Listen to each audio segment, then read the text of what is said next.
Once upon a time, in a small village in ancient Nepal, there lived a young man named Siddharth. Siddharth was a curious and ambitious boy who always had a thirst for knowledge.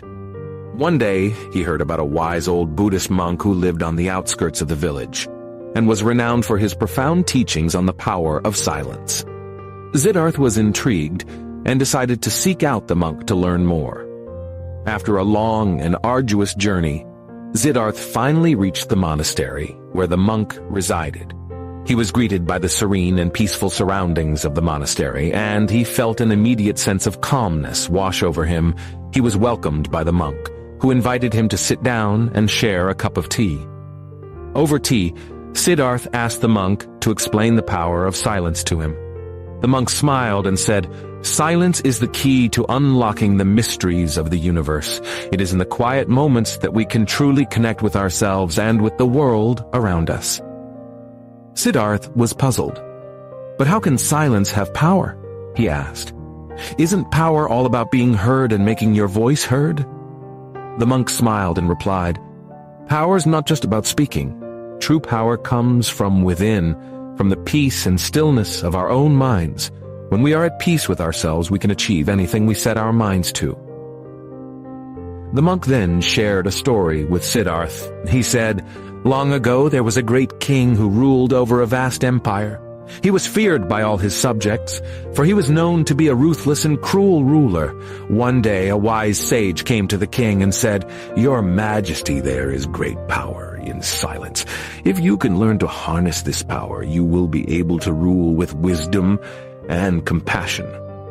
The king was skeptical, but he was also intrigued. He asked the sage to explain further.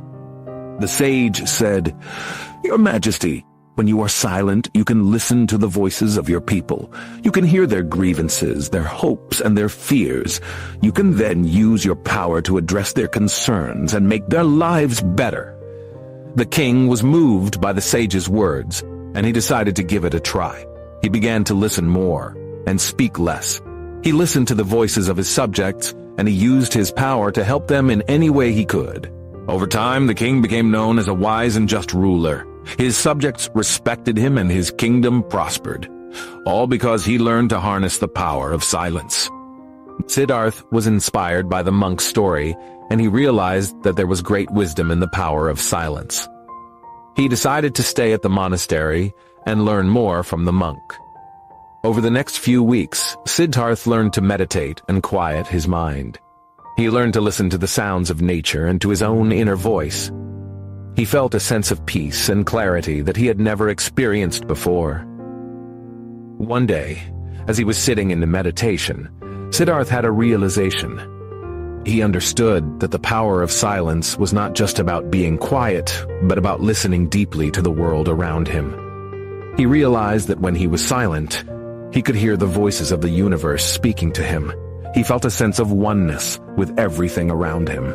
From that day on, Siddharth lived his life with a newfound sense of purpose and clarity. He knew that the power of silence would guide him in all his endeavors and that he could achieve anything he set his mind to.